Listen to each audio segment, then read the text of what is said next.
नमस्ते दोस्तों। चलते हैं बाकेलाल के कॉमिक्स की तरफ। आज हम देखेंगे ढूंढो ढूंढो। ठीक है।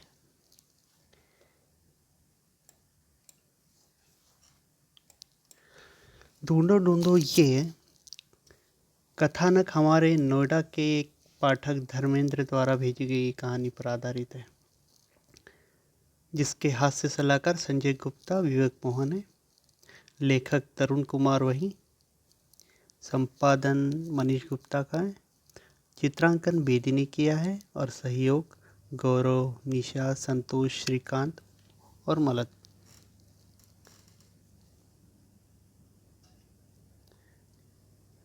एक दिन सुबह सुबह बाकेलाल, महाराज की जय हो। महाराज, महाराज, आओ बाकेलाल, फल खाओ। अरे,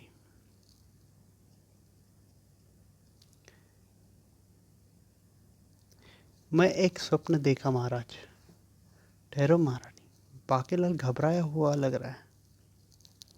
पहले उसे अपनी कह लेने दो। क्या बात है बाकेलाल? मैंने कल एक स्वप्न देखा महाराज।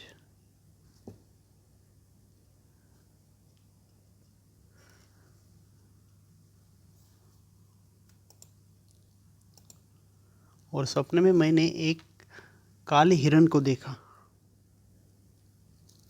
बाकेलाल, मैं काला हिरण हूँ। मैं कोई मामूली हिरण नहीं। बाकेलाल, तुम्हारा स्वप्न असत्य नहीं हो सकता। मैं जंगल में काला चीतल मारने ज़रूर जाऊंगा, किंतु महाराज, अंधे घोड़े को दिखाई कैसे देगा?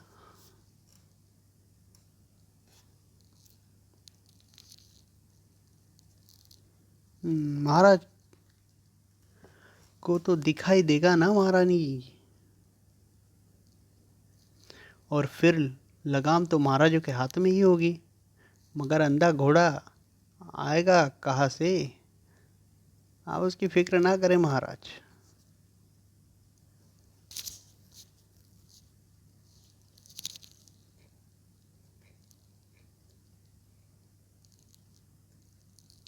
अब देखिए, अंधा घोड़ा आने के कारण वही हिरन जिसका वध त्रेता युग में श्री राम के हाथों हुआ था, मैंने पुनः धरती पर जन्म लिया है। इस बार भी मैं किसी महान पुण्य आत्मा के हाथों ही मरना चाहता हूँ। और महान पुण्य आत्मा राजा विक्रम सिंह, अगर विक्रम सिंह के एक अंधे घोड़े पर बैठकर आकर मेरा वध कर दिया तो खजाना मिलेगा, वरना 3 दिन के अंदर उसकी मृत्यु हो जाएगी। मैं यहाँ किसी वृक्ष के पास मिलूंगा। मेरे यह जाकर राजा को दे देना बाकेलाल, वरना तेरी आंखें फूट जाएगी। अब इसी के चलते महाराज अंधा घोड़ा चलाने के फिराक में है। अब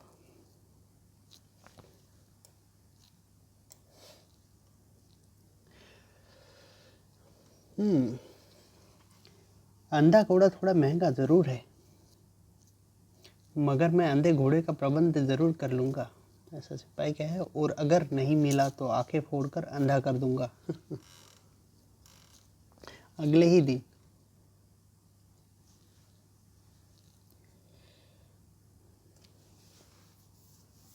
वो देखिए महाराज, अंधे घोड़े का इंतजाम हो गया। पूरी 5,000 स्वर्ण मुद्राएं देकर बनवाया है, मेरा मतलब मिला है।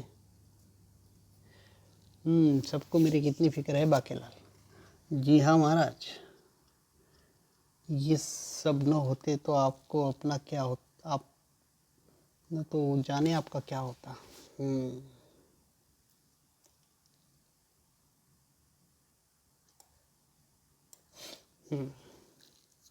अरे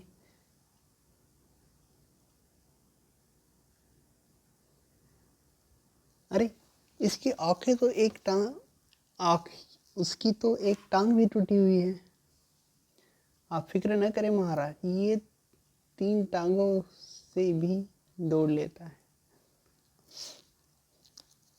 अरे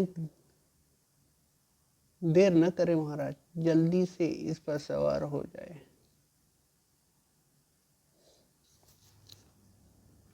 मगर बांकेलाल, दूसरा घोड़ा कहाँ है? तो दूसरा घोड़ा क्यों महाराज? मैं तो क्या तुम भी मेरे साथ अंधे और लंगड़े घोड़े पर बैठोगे? मेरा क्या दिमाग खराब हो गया है? अभी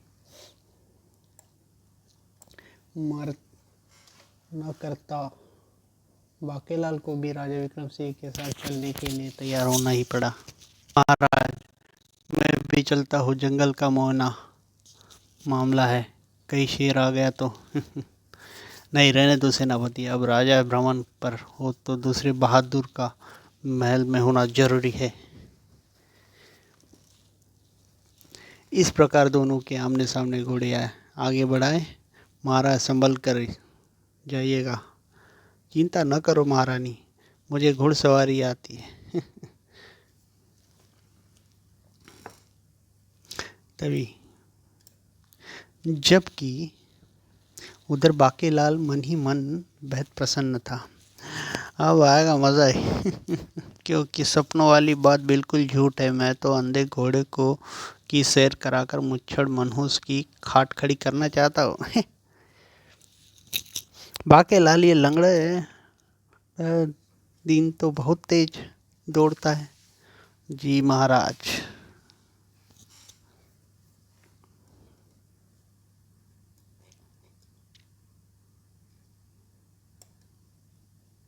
दोनों जल्दी ही जंगल में पहुंचे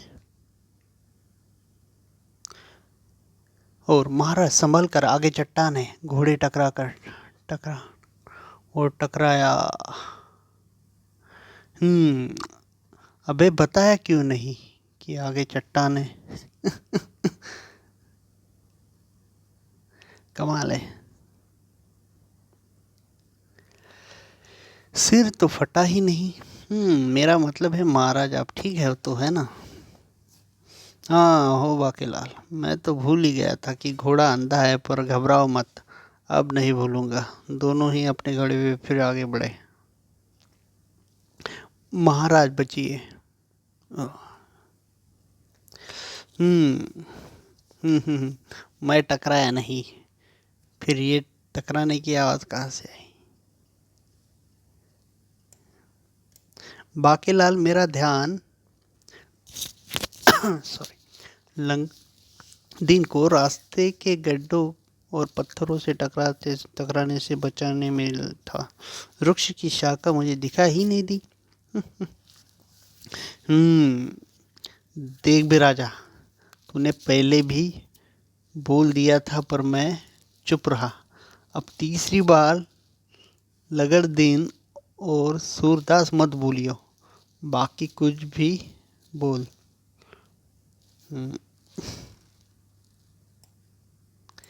बांकेलाल, वह देखो, उधर झाड़ियाँ हिल रही है, शायद उधर कोई पशु है। कहीं उधर वो काली चीतल ही तो नहीं? भगवान श्री रामचंद्र के पिता श्री राजा दशरथ ने भी ऐसे ही किया। देखे, तीर चला दिया था जो श्रवण कुमार को जाकर लगा था। लगता है आज इतिहास दोहराया जाएगा। तीर चलाइए महाराज। बांकेलाल,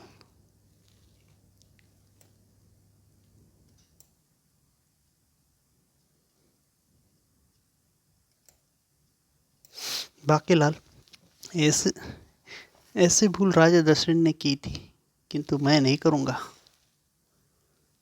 तो फिर क्या करोगे? बांकेलाल,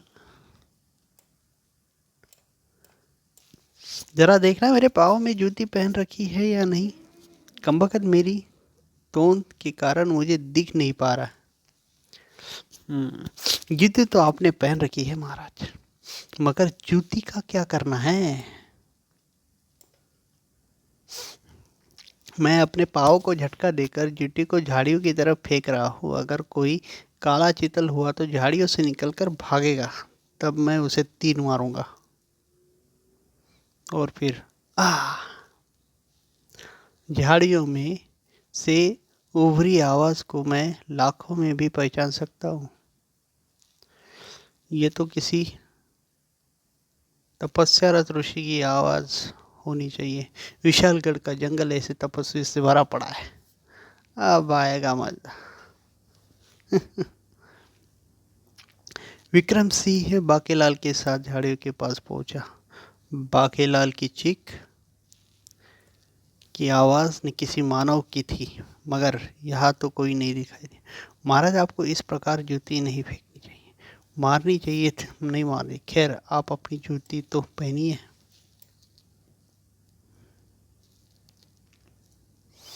खबरदार, पाँव दूर रखना। मैं आधा जूती के नीचे हूँ, आधा झाड़ियों के नीचे। मुझे बाहर निकालो।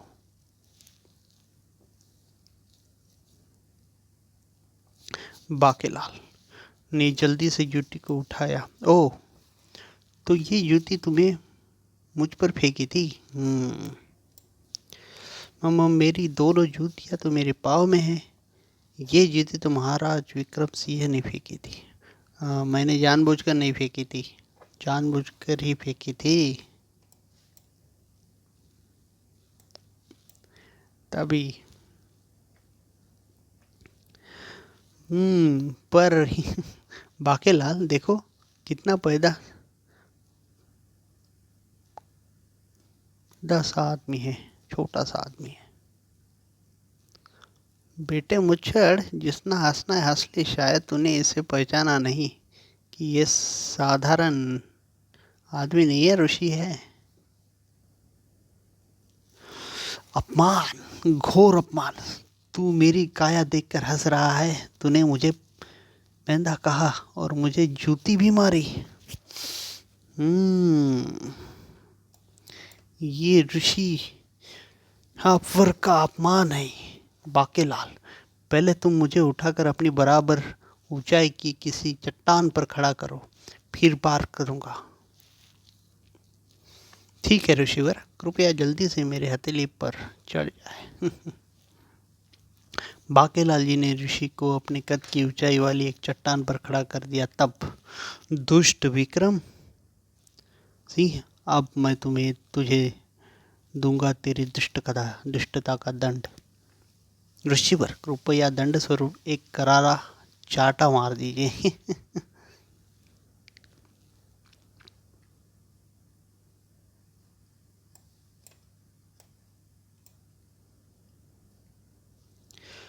दुष्ट विक्रम सिंह, यदि तुमने मुझे इस जंगल में से कल तक नहीं ढूंढ निकाला तो हमारी कद मूंगफली के दाने जितना हो जाएगा। तुम्हारा कद मूंगफली के दाने इतना हो जाएगा। नहीं ऋषिवर, ये कद तो बड़ा है, मक्खी के अंडे जितना होने का शाप देते।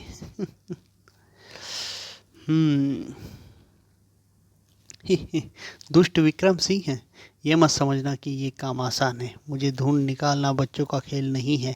तुम 7 जन्म तक भी मुझे नहीं ढूंढ पाओगे।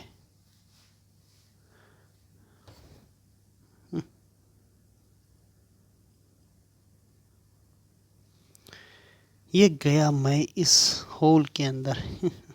अरे बाकेलाल, इसे पकड़ो। खो में घुस गया है। ऋषिवर, आप कहाँ है? मैंने आपको पहचाना नहीं था, इसलिए भूल हो गई। राजा को शाप देना कोई अच्छी बात थोड़ी ही होती है।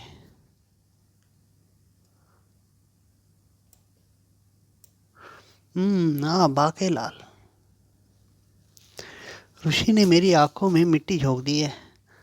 आप है ही इसी लायक महाराज। मेरे हिसाब से तो मिर्ची फेंकनी चाहिए थी। आपने दुश्मन की हो में क्यों झांका?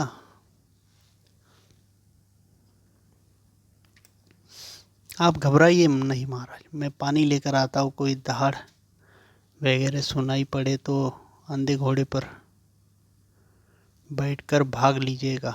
घोड़ा दूर खड़ा है। बाकी पानी जल्दी लाओ। बाकेलाल जल्दी पानी ले आया। अरे शेर नहीं आया, कोई बात नहीं, मैं जो आ गया हूँ। महाराज ने पानी ले आया हूँ। छपाक। ओ, अब जाकर राहत मिली।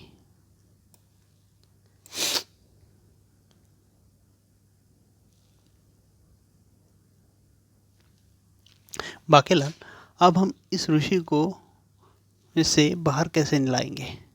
ऋषिवर अब खो में नहीं है महाराज। आंखों में धूल झोंककर वो वहां से निकल गया था। मगर आप फिक्र ना करें महाराज,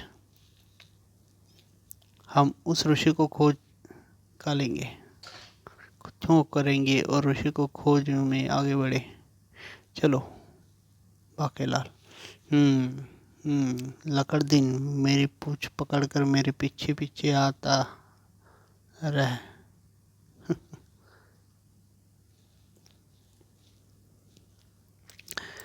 सहसा बाकेलाल ठिठक कर रुक गया। ठहरिए महाराज, वो देखिए ऋषि शाहपुर जरूर इस बिल में होगा। बिल की मिट्टी भुरभुरी है, इसे आप अपने हाथों से ही खोद लेंगे। ठीक है बाकेलाल, तुम कहते हो तो खोदता हूँ। सांप की बीवी किराए के लिए खाली है, किराया दो बेदखोच।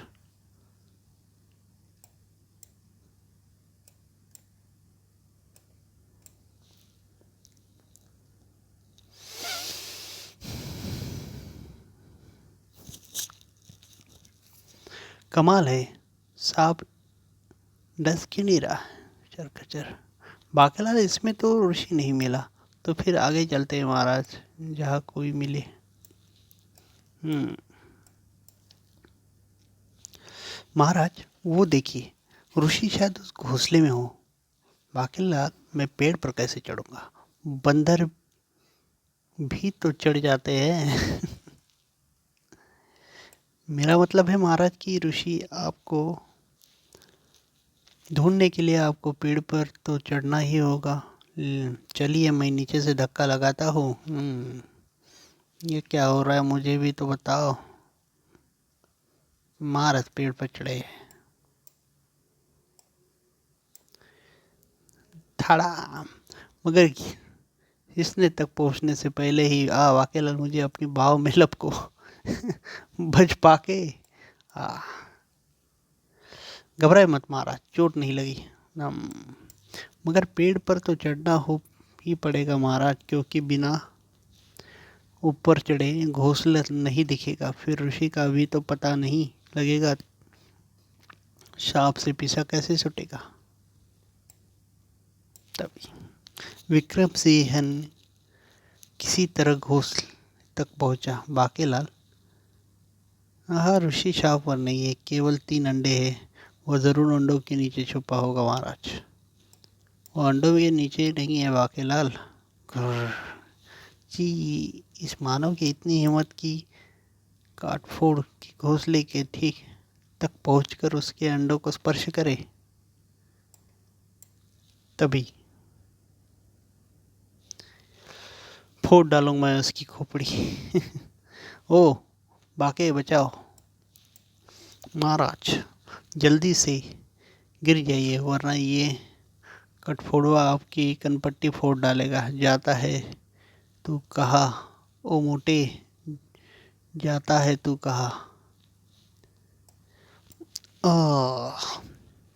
घबराइए मत महाराज, चोट नहीं लगी। जल्द से जिसे उड़ जाइए, क्योंकि कठफोड़वा वापस चला गया।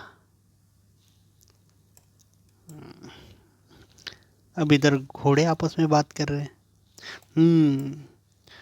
कुछ मुझे भी तो बताओ, ये क्या हो रहा है?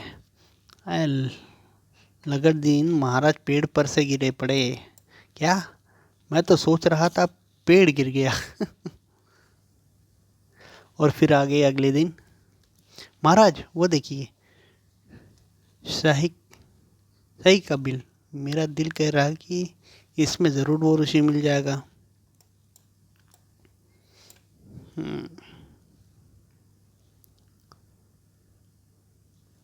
चलो हाथ डालकर देखिए, आ जाए तो छोड़ना मत। देख पे जो भी है चला जा चुपचाप, वरना अच्छा नहीं होगा। बाकेलाल लगता है ऋषि शाह पर मेरे हाथ लगा है। उसकी दाढ़ी मेरे हाथ में आ गई। मैं पेड़ के पीछे छिप जाता हूँ। इससे बाहर निकाल दीजिए महाराज। तभी फिर विक्रम सिंह ने जैसे अपना हाथ एक झटके से बाहर खींचा। वो बाकी यह तो सही है। अब तू पिटा। आ घर में आधा तो दुश्मन भी मेहमान होता है। आया दुश्मन भी मेहमान होता है, इसलिए मैंने तुझे बाहर आकर मारा। साए साए। इधर घोड़े क्या सोचते हैं? अरे कुछ मुझे भी तो बताओ, क्या हो रहा है ये? हिरन। महाराज ने साई के बिल में हाथ डाल दिया और साई ने महाराज को कांटों से बांध दिया।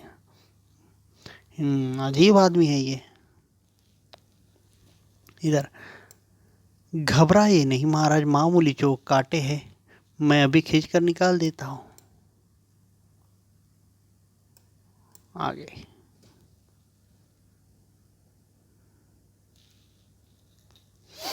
बाकेलाल, आज शाम तक ये मुझे नहीं मिला तो मैं मूंगफली के दाने जितना छोटा हो जाऊंगा। सहसा बाकेला प्रसन्नता से चीख पड़ा। मिल गया, मिल गया, ऋषि शाह पर मिल गया महाराज। ऋषि शाह पर कहाँ है बाकेलाल?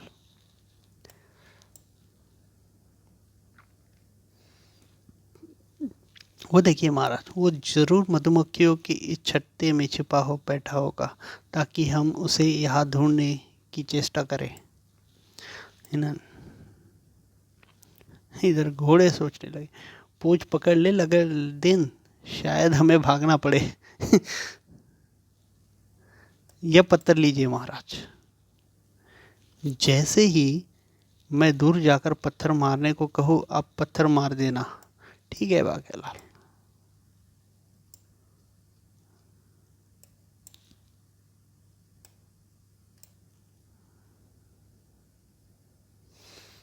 पत्थर मार दीजिए महाराज। महाराज पत्थर मारते, ठीक है बाकी ये लो। अभी अपने अपने पिछवाड़े आगे करके इस मोटे मानव पर टूट पड़ो। लकड़दीन भाग। घोड़ा, ठहरो, मैंने भूल से तुम्हारी पूंछ की जगह झाड़ी पकड़ ली है।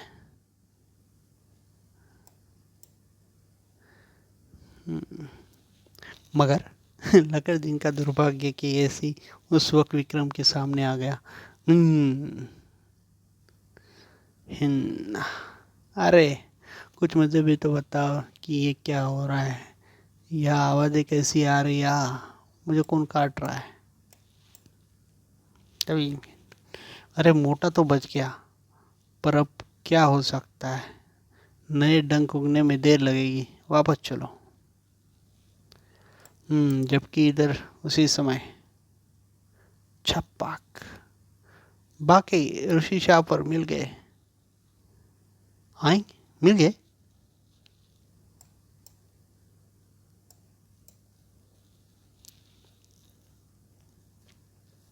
राजा विक्रम सिंह, मैं तो सोच भी नहीं सकता था कि तुम मुझे ढूंढने के लिए तुम मधुमक्खियों के छत्ते पर भी पत्थर मार दोगे। ये सब बाकेलाल की बुद्धि का कमाल है ऋषिवर। तो इसका मतलब यह कि शाप मुक्त हो गया। हाँ राजन, जाओ, तुम्हारी जंगल में आने की मनोकामना पूर्ण हो। आपके इस वरदान में से मैं धन्य हो गया ऋषिवर। आज रात में चैन की विश्राम कर सकूंगा। ऋषिवर शाह पर वहां से चले गया। तभी एप्रन को सोता छोड़ बाकेलाल बेचैनी से टहलने लगा। यह कैसी उल्टी गंगा बह निकली।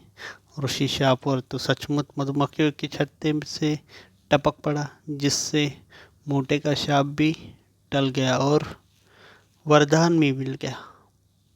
उसी समय वह चौंक पड़ा। अरे ये क्या? ये तो सचमुच का काला चीतल है। मगर मैंने तो झूठ बोला था, काला चीतल काला चीतल का मुझे यह देखना मात्र संयोग ही हो सकता है। ओह, यह भयानक सिंह चीतल की ओर बढ़ रहा है।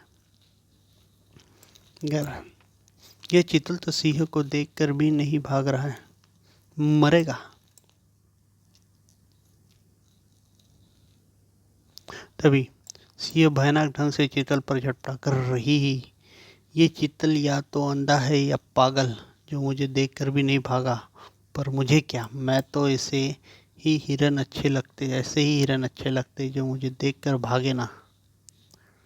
तभी, लेकिन ये क्या, बाकेलाल के देखते ही देखते काला चीतल एक राक्षस में परिवर्तित हो गया। यह मुझे पागल समझ रहा है, जबकि इसे ये नहीं पता कि पागल तो इसे बना रहा हो।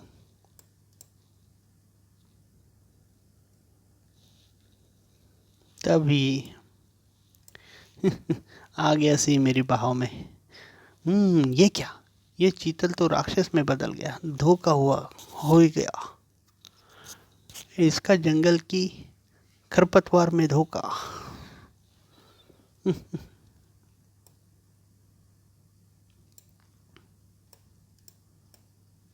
हम्म मैं महारथ राक्षस हूँ। मैं सिर्फ राजा का मांस खाता हूँ, चाहे वह जंगल का हो या किसी नगर का। इसलिए चीतल का रूप धरकर मैं सुबह शाम नदी किनारे राजा की प्रतीक्षा करते रहता हूँ। फिर जैसे ही कोई राजा सिंह पानी पीने या मुझे खाने मेरी ओर आता है तो मैं उसे पकड़ लेता हूँ और चल देता हूँ अपनी गुफा की ओर। बेचारा सिंह जिसे भोजन समझकर झपटा था, उसी का भोजन बन गया। वो मारा पापड़ वाले को। अगर मैं मुच्छड़ मनहूस को इस वक्त इस मारित राक्षस के पास भेज दूँ, तब वह चीतल बना हो तो मारित मुच्छड़ को देखते ही मार देगा। सहसा कुछ सोचते सोचते बाकीलाल पे का एक प्रश्न आता जो उथल पड़ा था।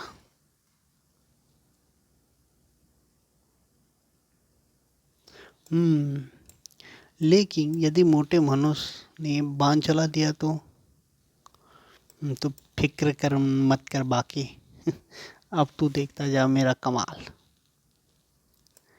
बाकीलाल विक्रम सिंह की सभी तीरों के नोक तोड़ डाले। अब आएगा मजा। तीरों के जब नोक ही नहीं रहेंगे तो काला चीतल को लगेगा ही नहीं। अगले दिन बाकीलाल, जो बात मैं आपको बताने जा रहा हूँ उसे सुनकर तो आप प्रसन्नता से उछल ही पड़ोगे महाराज। बताओ बाकीलाल।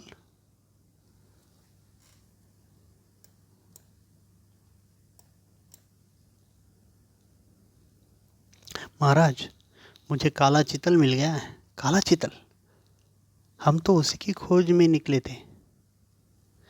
जल्दी से बताओ बाकीलाल, काला चीतल कहाँ है? क्योंकि आज काला चीतल की तलाश का भी आखिरी दिन है। अगर हमने आज उसका वध नहीं किया तो हमारी मृत्यु निश्चित है।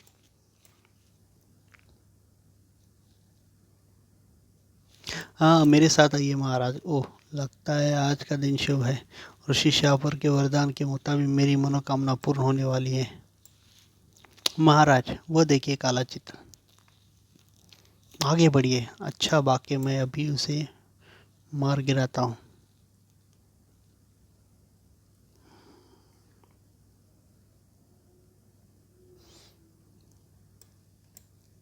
सावधान काला चितल, मैं तुम्हारा वध करने जा रहा हूँ। ओह, मेरे बाण की तो नोक ही टूटी है। महाराज सोचिए मत, बाण चलाइए।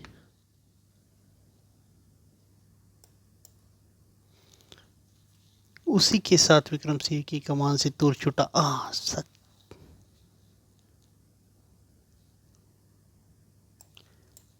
तभी, ओह, वह बाण तो बिना नोक का है। मेरी मृत्यु ऐसे ही बाण से लिखी थी।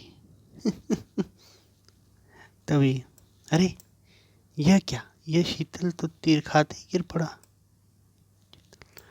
ओ, अब मैं नहीं बचूंगा।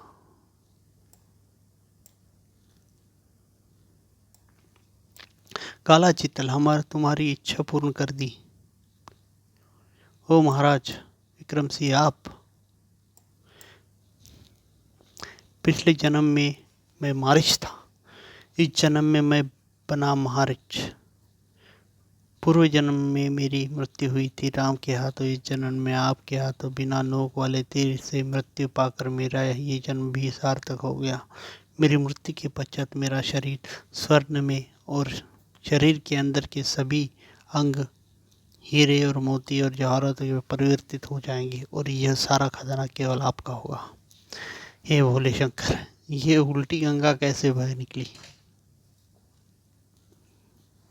मैंने तो मनस के तीर इसलिए तोड़े गए थे ताकि इसके बचने की कोई संभावना ही न रहे। हाथ रे मेरी, हाय रे मेरी फूटी किस्मत। वो क्या लिया, क्या किया?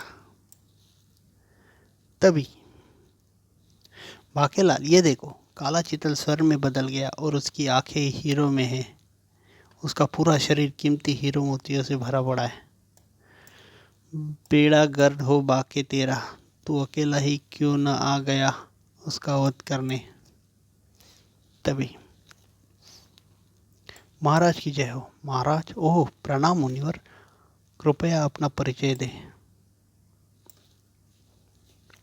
तुमने मुझे पहचाना नहीं राजन? मैं वही पौना ऋषि शापर हूँ जो ऋषि लाचार के शाप से बोना हो गया था, क्योंकि मैंने उन्हें अपने कमंडल से पानी पिलाने से मना कर दिया था।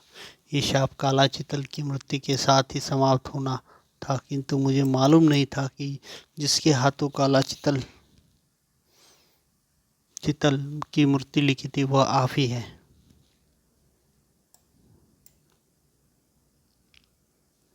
कभी ऐसा कर कर मुझे शर्मिंदा न करे महाराज, और महल चलकर मेरा आतिथ्य स्वीकार करें। नहीं राजन, मैं फिर आऊँगा। बाकेलाल, तुम्हारा घोड़ा तो खड़ा है, मगर मेरा घोड़ा लगभग कहाँ गया? और ये जंगल में टांगों वाला पहाड़ कहाँ से आ गया?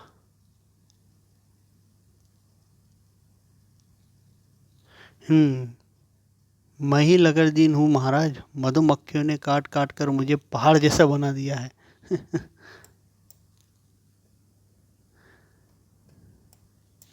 बाकेलाल, हम दोनों एक ही घोड़े पर चलेंगे,